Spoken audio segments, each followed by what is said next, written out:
Bonjour, c'est Lise et je suis ravie de vous accueillir dans mon podcast En route vers votre vie, une exploration du bien-être, de la santé, de la méditation, du développement personnel et des échanges stimulants avec des femmes de cœur inspirantes. Elles partageront leurs conseils, leurs perspectives sur notre société et bien plus encore. Si mes épisodes vous plaisent, n'hésitez pas à laisser une note, un commentaire ou à les partager avec vos proches en fonction de votre plateforme d'écoute préférée. C'est grâce à vous que nous existons et que nous poursuivons cette aventure. Et bien sûr, suivez-moi sur les réseaux sociaux pour des conseils bien-être. Les liens sont disponibles dans la description. Je vous souhaite une écoute enrichissante et je vous dis à très bientôt.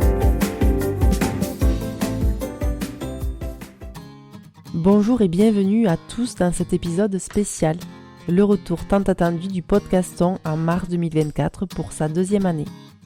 Cette année, plus de 450 podcasteurs et podcasteuses francophones se sont unis pour une cause noble. Ils ont tous créé un épisode spécial dédié à une association, une ONG ou une grande cause qui leur tenait à cœur. Mais le podcaston, ce n'est pas seulement un événement. C'est une véritable plateforme d'inspiration et d'action où l'engagement, le monde associatif et les comportements altruistes sont célébrés et encouragés.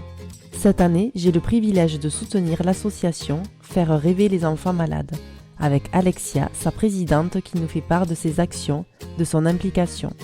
Alors préparez-vous à être inspiré, ému et surtout prêt à agir. Rejoignez-nous pour une semaine exceptionnelle de partage et de solidarité. Merci à tous pour votre soutien. Vous pouvez faire un don sur le site www.podcaston.org. Vous aimez mieux les disques ou la radio?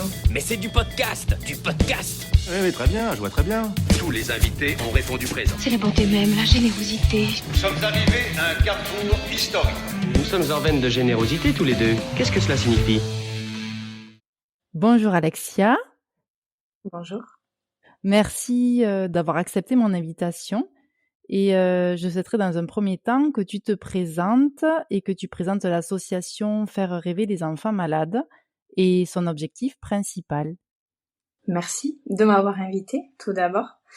Ça me fait plaisir et c'est un exercice que je n'ai pas encore fait, donc c'est très intéressant. Effectivement, j'ai créé l'association en décembre 2015.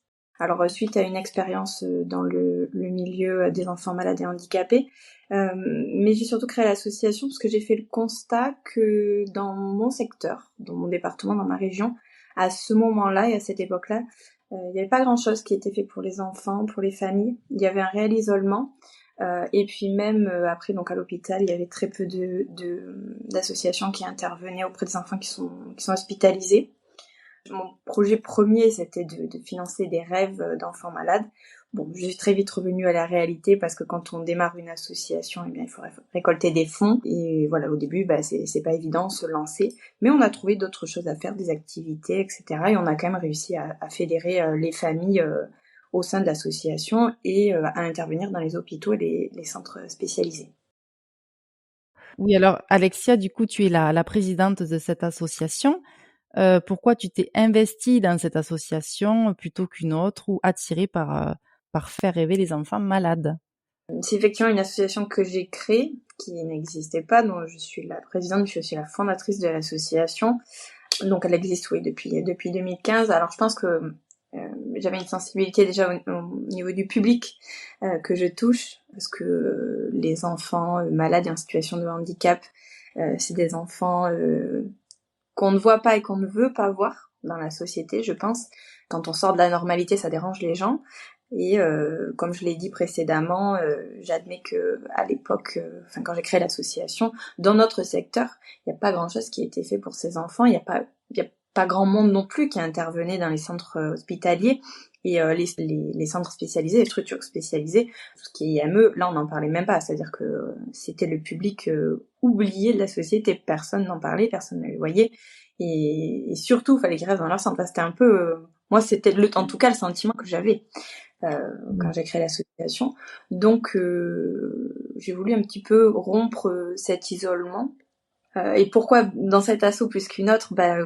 Comme je l'ai dit, peut-être parce que je suis je l'ai créé et que quand on crée quelque chose de A à Z, qu'on construit tout ce que j'ai pu construire toutes ces années, on y tient un peu plus qu'à une autre, forcément.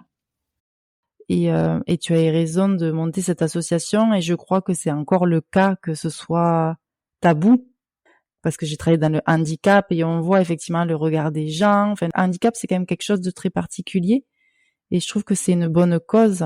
Ouais. Le handicap en général déjà, en fait. Donc, une personne handicapée qui est adulte, on va déjà la regarder différemment. On va, même si le regard n'est pas malveillant, même si c'est pas méchant et tout, les gens, ils ont cette tendance à regarder un peu... Un peu, ça fait peur en fait. Ils regardent un peu ce qui leur, on n'aime pas, on n'aime pas être. Je pense que c'est humain en fait. Mais quand ça touche des enfants en plus, moi la grande phrase qui est revenue et qui revient toujours depuis pratiquement 10 ans, c'est mais comment tu fais ? Je pourrais pas faire ce que tu fais avec les enfants. Mais en fait, je me dis si personne ne le fait, ils font quoi ces enfants ? Les familles, elles font quoi ? Elles restent là, isolées, seules. Il faut savoir qu'il y a déjà une double peine. Il y a la peine déjà d'avoir un enfant qui est malade ou qui est en situation de handicap. Voilà, c'est un quotidien qui change, c'est une vie qui change, c'est des deuils à faire de plein de choses. Et puis après, il y a l'autre peine qui arrive par-dessus ça, enfin, c'est qui en découle en fait finalement, et qui est en plus on est isolé parce que le handicap et la maladie ça isole, parce qu'on est un petit peu la brebis galeuse de la société et ces enfants ils sont ce que personne ne veut voir.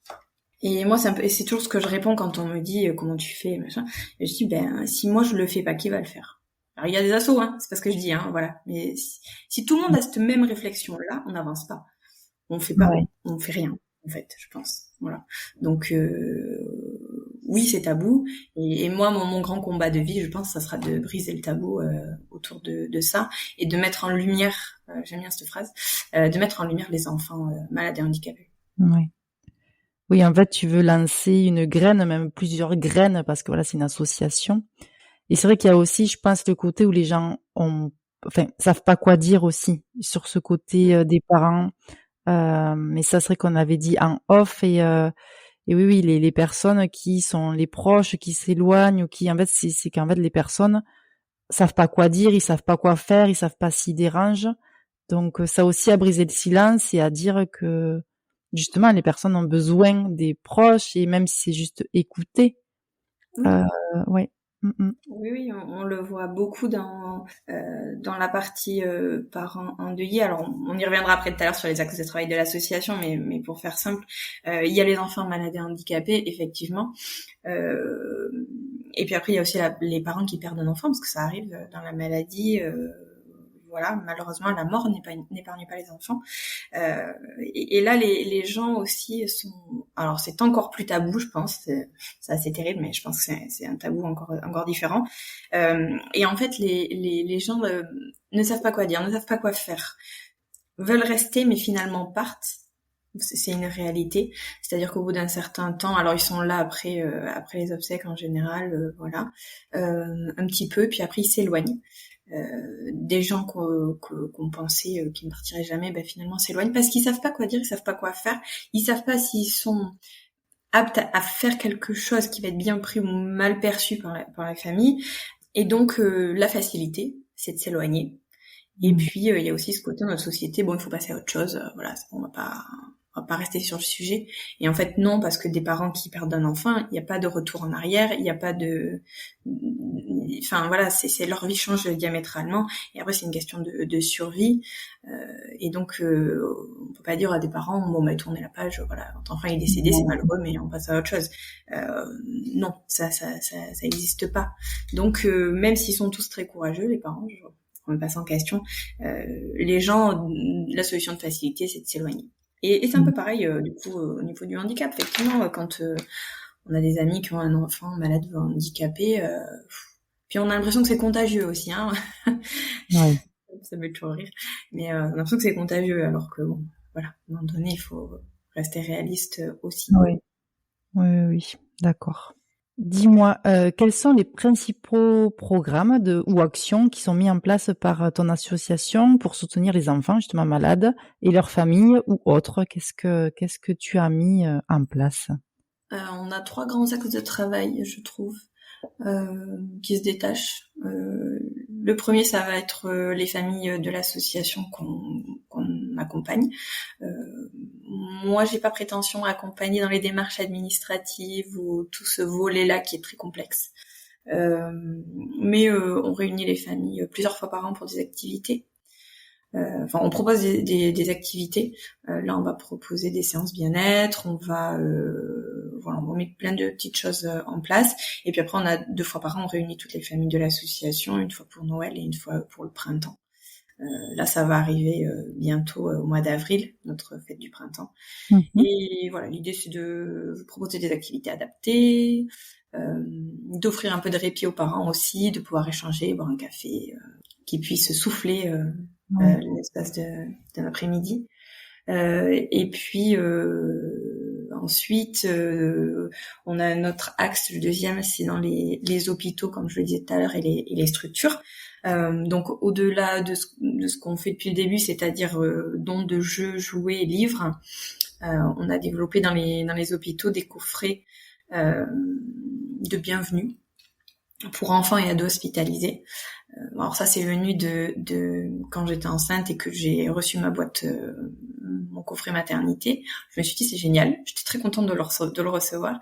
Et je me suis dit, faudrait vraiment que je trouve quelque chose.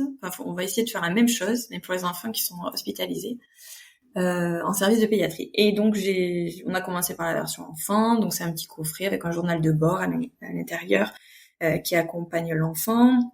Il y a des livres, il y a des coloriages, il y a plein de choses. Et puis ça a eu un super accueil dans les hôpitaux de mon secteur. Donc on nous a demandé une version adolescent, parce qu'à partir de 15 ans, c'est vrai que c'était un peu enfantin, et 10 ans même.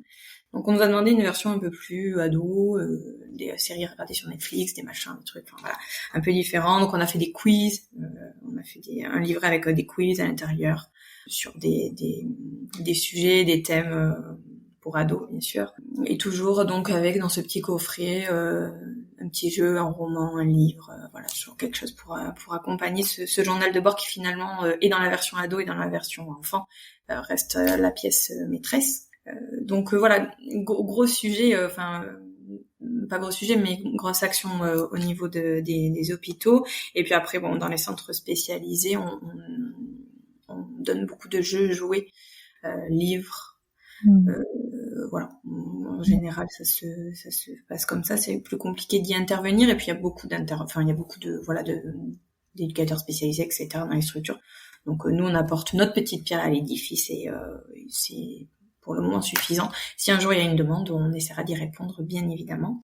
Et puis dernier axe de travail et pas des moindres. Donc comme je l'ai dit tout à l'heure, le volet sur le soutien aux parents endeuillés, c'est simplement parce que dans l'association on a perdu des enfants de suite de maladies qui étaient de cancer, de maladies, bref, on a perdu plusieurs enfants et moi je trouvais relativement violent que on accompagne, on fasse des choses pendant que l'enfant était là, et puis du jour où il était décédé, on faisait parvenir une gerbe de fleurs et puis c'était terminé.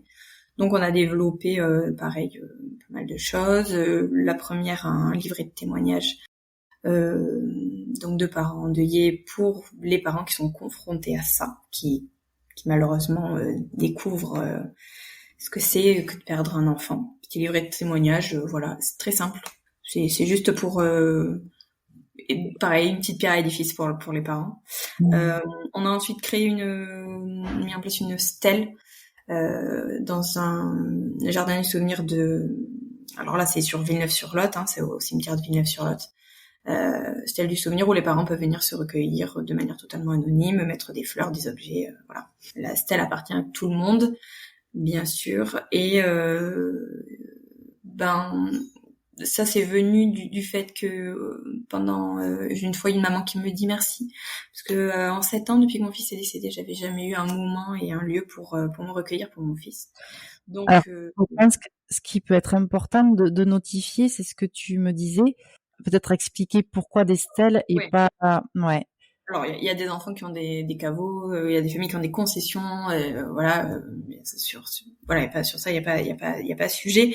Mais il y a aussi là le cas donc de cette maman. Elle avait laissé partir son fils qui était décédé à la naissance avec les autres enfants décédés à l'hôpital. Donc il y a une crémation qui est effectuée, et puis après les cendres sont répandues, je cherche mes mots, répandues au jardin du souvenir de l'hôpital en question. Et cette maman, elle avait aucune envie d'y retourner. Elle m'a dit, mais tu te rends compte si ce que j'imagine et ce qui est en réalité, c'est pas équivalent. Elle me dit, je vais être ça va être un coup de couteau supplémentaire dans la blessure que j'ai déjà. Et elle m'a dit, je ne veux pas y aller. Donc, j'ai essayé de leur offrir un endroit sympa. On a essayé de faire pas comme tout le monde, justement, à la Stèle, un endroit où ils peuvent se recueillir, c'est totalement anonyme. Voilà, on propose des outils, les gens ils les utilisent pas, peu importe. Mais si ce n'est qu'une ou deux familles à qui on apporte ce réconfort-là, tant mieux. Puis après, bon, on fait un hommage annuel aux enfants donc décédés. L'année dernière, c'était un lancer de roses dans la rivière du secteur. Voilà, c'est une petite pensée là aussi. C'est des petites choses, hein. Voilà, c'est pas fou, mais c'est déjà ça. Oui. C'est un très beau hommage. De ça, je pense que toute personne a besoin de se recueillir. Et justement, une stèle, il y a des personnes qui ont besoin de trouver un endroit. Et c'est une très bonne idée parce que voilà, effectivement, la pensée est toujours là et puis c'est normal et toute la vie. Oui, c'est très très important. Ce que tu as mis en place, c'est bien, même si comme tu dis, c'est 2-3 familles, mais c'est 2-3 familles, mais c'est ouais. Oui. Après, ça peut être plus. Et il y a des personnes qui sont peut-être pas au courant non plus de ça, donc oui, c'est bien de le mettre en avant. Ouais. Et juste une petite question par rapport aux jeux que vous offrez du coup dans les hôpitaux ou les établissements spécialisés. Ces jeux, du coup, c'est des dons de jeux ou vous achetez les jeux? Comment ça se passe? Alors non, au mois de novembre, du 1er novembre au 30 novembre, on fait une grande collecte de jouets dans le secteur. Donc on met dans plusieurs commerces ou institutions. Je vois par exemple les crèches, les écoles, ça marche bien. On met des grands cartons avec donc une affiche, collecte de jouets au profit des enfants malades et handicapés. Puis les gens font le tri, c'est un peu avant la période de Noël, donc voilà, les gens font le tri, mettent dans les cartons. Nous après on a encore donc un autre tri qui se fait bien évidemment. On retrie tous les jouets, on jette ce qui doit être jeté, on regarde que les jeux soient complets, propres, en bon état, voilà. Et puis après, nous on les redistribue dans les hôpitaux, et puis donc pour les salles de jeu des services de pédiatrie, puis dans les centres spécialisés pour que les enfants puissent s'occuper. D'accord. Donc on n'achète pas de jeux, non, c'est que de la récolte. Et puis après tout au long de l'année, en fait, il y a des gens aussi, est-ce que vous voulez des jouets, voilà, je déménage. Et donc quand c'est possible, on récupère et on remet ça en circuit finalement. Ça fait une seconde vie au jouet. D'accord, super. Et là pour le moment, c'est juste dans le 47, j'imagine. Et après, tu as des antennes qui sont en train de se créer, c'est ça? Alors j'ai 2 personnes qui sont là depuis le début dans l'association. Alors même avant pour certains qui étaient là avant. Et donc eux sur leur secteur, donc c'est dans le nord. À côté de Lille, et puis dans le nord-est, à côté de Strasbourg, où j'ai 2 personnes qui sont présentes à l'année pour réaliser les actions que nous on met en place ici. Parfois c'est la même chose et puis parfois non. J'avoue que je leur laisse beaucoup de l'Est. Enfin, voilà, ils font un peu ce qu'ils veulent et ce qu'ils souhaitent et ce qui leur semble opportun aussi dans leur secteur, ou pour récolter des fonds, ou pour voilà, l'hommage. Par exemple, l'année dernière, ils avaient fait l'hommage sur leur secteur respectivement, et ça s'est très bien passé. Il y avait du monde, puis ça permet de faire connaître l'association un peu au-delà du 47, mais dans la majorité des cas et de nos actions, effectivement, ça se passe dans le secteur du 47. Et voilà, il y a déjà beaucoup à faire ici, donc je suis pas prétention non plus à m'établir au plan national. C'est un métier à plein temps après, vu que c'est pas non plus ma première activité. Oui, Voilà. parce que tu as un emploi à côté, bien sûr. Oui, tout à fait. Donc, oui, c'est sur ton temps perso que tu fais ça. C'est ça. Ouais. Ok. Donc, oui, tu es bien reçu par les hôpitaux. Oui, tu as réussi à te faire connaître. Peut-être que tu as un lien avec, des cadres. Voilà, je pense les chefs de service qui t'ouvrent les Oui, portes et qui, oui. Ça peut être ça, pas ça ça peut n'a être pas pas été facile. trop facile. Oui, au début, dans le monde hospitalier. Mais, Au début, non, c'est pas facile. Voilà, donc j'avais 19 ans, j'étais pas maman, j'avais encore moins du coup d'enfants en situation de handicap ou malade. Et j'arrive là en disant, je voudrais intervenir je voudrais offrir, un moment de magie aux enfants qui sont hospitalisés. Ça n'a pas été évident. Voilà, peut-être parce que j'avais 19 ans justement et que je suis pas arrivée avec la bonne approche, mais bref, le sujet c'est pas ça. C'est qu'aujourd'hui, je peux faire un petit peu la rétrospective et que je vois en fait tout ce qu'on a fait, tout ce qu'on a accompli, le chemin qui a été parcouru. Et effectivement, aujourd'hui, nous avons donc un partenariat avec les 3 hôpitaux du département. Nous avons un partenariat avec des structures spécialisées type IME. Nous avons, je pense que, alors on est aussi partenaire avec d'autres associations qui accueillent des enfants, qui sont structurées en association en fait. Et là notamment, là on va un peu dans les Landes, on va un peu partout en fait. On envoie nos coffrets d'activités dans les Landes, vers Bordeaux, Toulouse. Enfin voilà, on travaille aussi beaucoup avec les maisons des parents McDo. On n'y pense pas, mais finalement les parents ils sont aussi là. Et puis souvent il y a quand même les fratries qui passent. Donc là on travaille avec la maison McDo de Bordeaux. Voilà le panel en fait de structures avec lesquelles on travaille. Et puis après dans nos activités, donc comme je disais tout à l'heure, par exemple les collectes de jouets, tout ça, on travaille aussi avec les crèches, les écoles, et puis l'air de rien. Ça permet de sensibiliser aussi les enfants. C'est-à-dire que quand si un jour ils sont confrontés au fait qu'il y a un copain qui arrive, qui est en fauteuil, qui a un handicap particulier, ok, dans leur tête c'est ok, c'est normal, et ils seront aptes à dire oui, je connais, donc je sais ce que c'est, donc ça fait pas peur. Voilà, ils sont sensibilisés déjà quelque part à ça. Ça aussi c'est relativement, voire même très très important. On se rend pas compte. Oui. Et puis pour les enfants, je pense que c'est assez fluide en fait. Ils n'ont pas ce regard jugeant que les adultes peuvent avoir. Donc c'est bien qu'ils soient, que dès l'enfance il y ait cette sensibilisation pour, Ils ont pas ça. Ils sont pas, les enfants ont pas ce regard-là de jugement de toute façon à la base. Les enfants ils accueillent. C'est spontané. Il n'y a pas de tabou, même sur le handicap. Ils vont poser des questions qui nous paraîtraient compliquées à poser parce qu'on a peur de blesser. Mais eux, c'est tellement naturel que c'est sain en fait. C'est très sain en fait les enfants. Ouais. Donc Il n'y oui. a pas d'arrière-pensée ou de mauvaise pensée. C'est ça.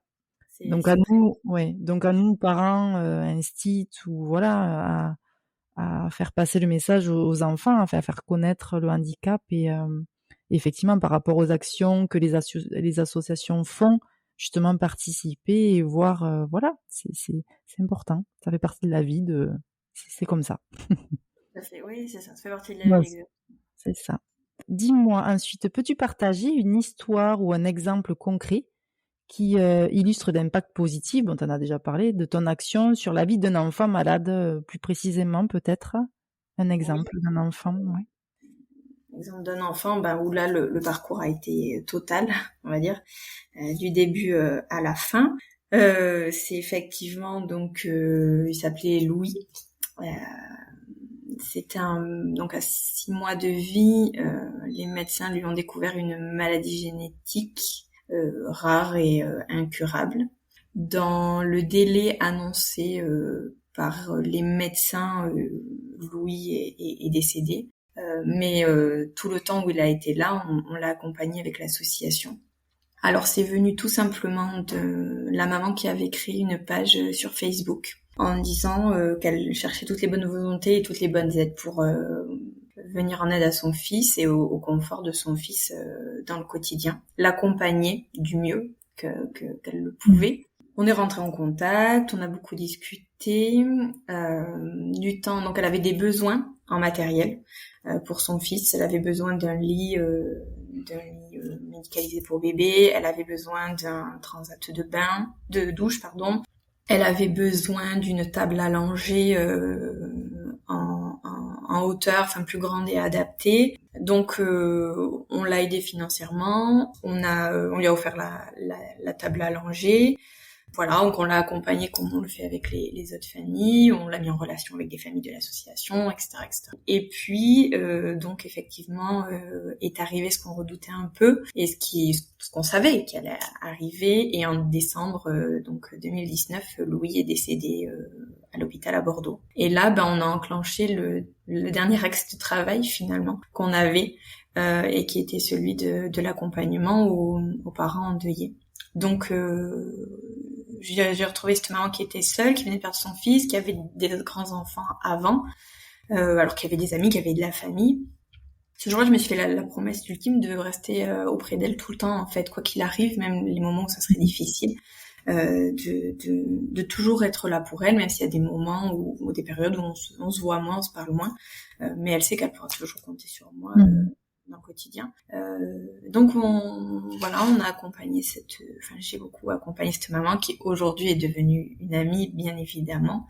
Donc elle a bénéficié de nos outils, du livret de témoignages, elle a bénéficié elle a pu venir donc aux hommages qu'on pouvait faire. Elle vient poser des petites choses sur la stèle, même si finalement son fils est enterré un caveau derrière, enfin je veux dire c'est juste à côté, mais elle a tenu à mettre un petit truc à la stèle. Voilà, là je pense que c'est le parcours le plus exhaustif qu'on ait eu, alors qui touche à la maladie, qui touche à la mort, qui touche à plein de choses. Bien sûr il y a des enfants qui marquent plus que d'autres, et je pense que Louis dans la vie associative aura marqué plus que d'autres enfants.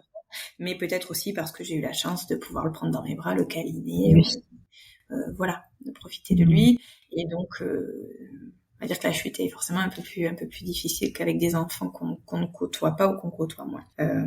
C'est vraiment l'exemple où on a été là avant et on a été là après aussi. On est toujours là, pratiquement 5 ans après.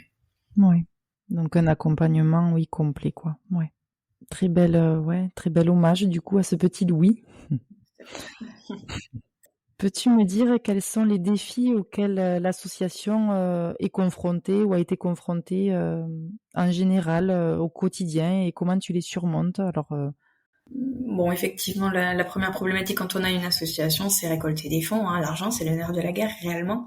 Je crois que c'est pour tout le monde pareil, pour toutes les associations pareil. Notre temps en fait quotidien, au-delà des activités qu'on fait, c'est récupérer des fonds pour faire vivre l'association, tant dans le fond de roulement que dans la création de nos actions et de nos activités. Donc oui, l'argent, le défi quotidien, il est là. Les subventions, moi j'ai longtemps refusé des subventions alors j'ai pas refusé, j'ai longtemps pas fait de dossier de subvention des mairies ou trucs comme ça, parce que c'est hyper chronophage. On demande, il y a beaucoup de papiers qui sont demandés, et je l'entends et c'est normal parce qu'on donne pas d'argent comme ça, mais il faut remplir des dossiers qui font 10 pages, il faut apporter 25 000 annexes diverses et variées de trucs qu'on nous demande, et franchement c'est hyper chronophage et on a d'autres choses à faire que ça. Bon, aujourd'hui l'association a évolué, a changé, même si on a un fonds de roulement et que tout va bien. J'avoue que la seule, pour les gros événements ou pour le fonds de roulement annuel, c'est la subvention que la mairie octroie aux associations du secteur, de notre ville, de la ville dans laquelle on est basé. Voilà, mais pas plus, parce qu'après, franchement, c'est hyper lourd comme truc. Mais le fait est que le grand défi reste quand même l'argent. J'ai pas trop parlé d'argent, mais oui, mais on le sait que effectivement on peut rien faire sans argent. Et comment veux-tu aider, faire des plaquettes, faire des faire des choses pour les hôpitaux. Enfin, non, c'est pas possible sans argent, effectivement. C'est obligatoire, en fait. On n'a pas le choix, oui, oui. Et c'est vrai que vu que c'est sur son temps perso, si c'est des dossiers très lourds, ouais, oui, j'imagine, effectivement. Oui, oui. Alors, j'ai de la chance d'être mon propre patron, donc je peux gérer ça entre midi et 2, je gère ça quand j'ai 5 minutes aussi, imprimer 3 papiers, machin, voilà. Mais après, le reste, la récolte de fonds, on va dire, au travers d'activités, c'est bien évidemment sur mes heures de perso, le week-end. Ouais. Voilà, le samedi ou le dimanche, ou sur les événements, etc. Oui. Ouais, c'est comme ça, c'est un choix. Hein. J'aime ce que je fais, hein, faut attention. Oui. J'aime ce que je fais. Oui, si tu fais ça depuis tes 19 ans et que ça a perduré, c'est que vraiment c'est quelque chose qui te tient à cœur. Donc oui, Oui, ça va faire 10 ans, donc oui. Donc oui, c'est une bonne association qui durera sûrement dans le temps. Dis-moi comment les auditeurs et les personnes intéressées peuvent-elles te soutenir? Alors déjà, dans un premier temps, pour ce podcast, vous pouvez participer à donner des dons sur le site www.podcaston.org qui en fait va répertorier toutes les associations qui font partie du Podcaston, où là, il y aura les liens pour pouvoir faire des dons. Mais mis à part ça, est-ce que tu peux me dire dans quel cas les personnes peuvent s'impliquer dans ton association, des activités? Est-ce que tu as besoin de personnes qui t'aident à faire certaines choses? Voilà, dis-moi comment ça se passe pour être bénévole. Oui, tout à fait. Effectivement, aussi le grand sujet après, le grand défi, après l'argent, c'est les bénévoles. Il y a de moins en moins de bénévoles. C'est un peu compliqué. Alors la génération qui a mon âge aujourd'hui, il y en a pas beaucoup. Ça va être soit des adolescents. Voilà, j'ai pas mal d'étudiants qui viennent nous aider, de jeunes, et puis après des personnes qui sont en retraite et qui veulent s'occuper, donner un peu de leur temps.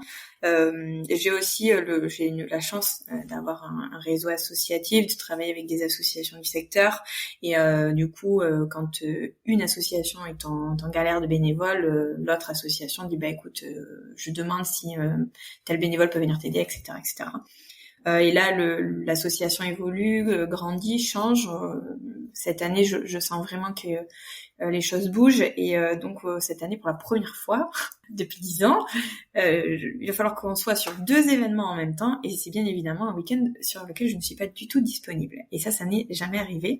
Parce que je tenais toujours à être là, etc., etc. Donc là, l'intérêt des bénévoles, il est immense. Donc on a formé 3 équipes, 2 personnes sur le matin sur un événement et 2 personnes l'après-midi sur ce même événement, et puis encore 3 personnes différentes sur un autre événement qu'on a sur Villeneuve. Voilà, et pour la première fois je vais laisser un peu de l'Est, ce qui ne m'arrive après jamais, parce que je suis pas du tout disponible et que malheureusement je peux pas me dédoubler. Donc les bénévoles, c'est après l'argent, c'est aussi évident qu'on a besoin d'eux plus pour les activités, pour les activités, pour les événements auxquels on participe, pour les événements qu'on organise, pour les activités auxquelles on participe, pour accompagner, pour quand on réunit nos familles, il y a de l'intendance. Enfin voilà, c'est plein de petites choses au quotidien. J'essaie beaucoup de me débrouiller seule parce que je veux embêter le moins possible les gens. Donc quand en général je demande, je dis voilà, tel événement il est marqué en gros en rouge sur la fiche qu'on a pour toutes les activités de l'association à l'année, c'est que vraiment il y a besoin de monde, et les gens répondent présents. On a fait un concert en février qui a très bien fonctionné, et suite à ça j'ai reçu beaucoup d'appels de personnes qui voulaient s'investir. L'air de rien, donc ça reprend ce qu'on disait au tout début, la cause de l'enfant malade et handicapé, ça touche beaucoup de monde, et ils trouvent que la cause est noble, et sont prêts à s'investir. J'ai même des adultes en situation de handicap, qui me contactent pour sensibiliser, intervenir, faire en sorte de faire avancer et de faire bouger les choses. Et je trouve ça vraiment super. Donc on a d'autres projets qui arrivent un gros projet qui arrive pour la fin de l'année. Et voilà, en fait, si les gens veulent du coup s'investir, ils peuvent tout à fait me contacter via notre site internet www.association-frem.org, sur Facebook, sur Instagram, on a Ouais. nos interfaces sur les réseaux. Donc, Et puis après, aussi bien évidemment, il y a des personnes qui peuvent faire des dons. Les dons sont déductibles des impôts puisqu'on est reconnu d'intérêt général. Voilà. ouais. Et de toute façon, je mettrai toutes les coordonnées dans le descriptif. Donc, il y aura le site du podcaston, mais il y aura aussi tes infos, tes coordonnées, tout ça. Voilà, ce sera en lien, ce sera mis en descriptif. Super, super. Nous arrivons à la dernière question. As-tu des événements à venir ou des projets futurs que tu aimerais partager avec nous, avec notre audience?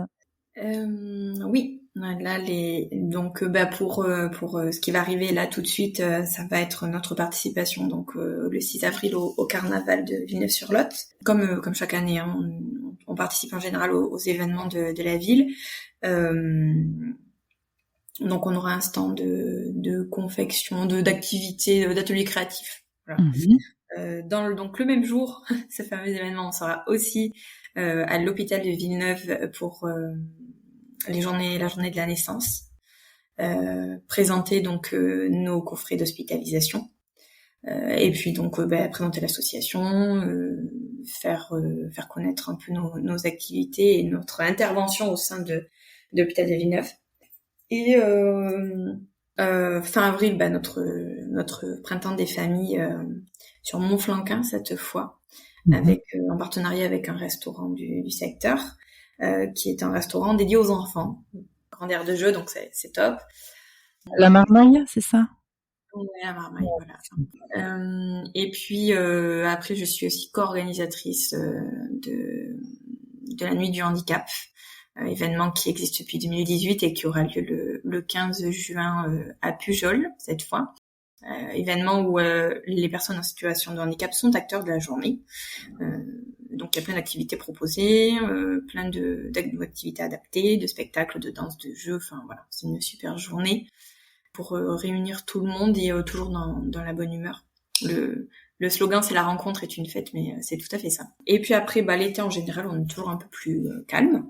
Et on va se retrouver à la rentrée, je pense, donc avec cet événement qui va marquer l'association pour la première fois, et puis cette fin d'année, avec un forum des associations et acteurs du handicap et de la maladie chez l'enfant. On réunit les associations, on réunit les familles, on réunit les professionnels de santé, on réunit tout le monde, et on fait une journée autour de ça. Une journée donc où les associations qui œuvrent pour l'enfance malade et handicapée peuvent se présenter, où on laisse aussi des parents et des personnes en situation de handicap témoigner, dire voilà comment ça se passe quand on a un enfant en situation de handicap. On va aussi inclure des professionnels de santé. Et enfin, il y aura donc la projection d'un film qui traite justement du handicap et de la maladie chez l'enfant. Et ce film, il est vraiment fait par les enfants. Donc voilà, c'est j'ai envie de dire le combo gagnant pour sensibiliser, on peut pas faire mieux. Voilà, c'est vraiment les enfants qui racontent leur quotidien d'enfants malades et handicapés. Voilà, gros événement qui date d'il y a pas très longtemps, que je suis en train de mettre en place, on n'a pas encore communiqué dessus du tout. J'espère qu'il pourra avoir lieu, et si ça a lieu et que c'est une réussite, eh bien on recommencera les années d'après. Okay. Et ce sera basé à Villeneuve-sur-Lot? Villeneuve, hein? Voilà, ça aura lieu à Casseneuil, à la salle Yves Duclos, normalement. Voilà. D'accord. Bon, à suivre. Du coup, on peut quand même de toute façon te suivre sur les réseaux, voir si cet événement aura bien lieu. On mais communiquera d'autres. Oui. Ok. Super. Et après, oui, fin d'année, c'est récolte des jouets, c'est ça. Voilà, et après on enchaîne, récolte de jouets, Noël de l'association, etc., etc. Ok.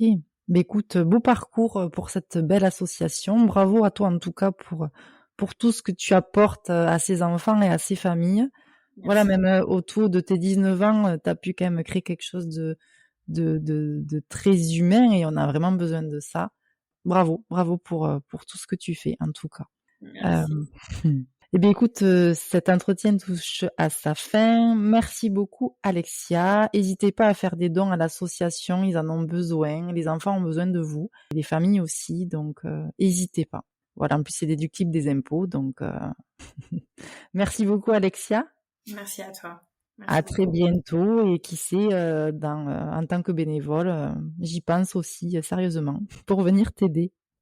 Avec plaisir. Avec grand plaisir. À bientôt Alexia, merci. Merci.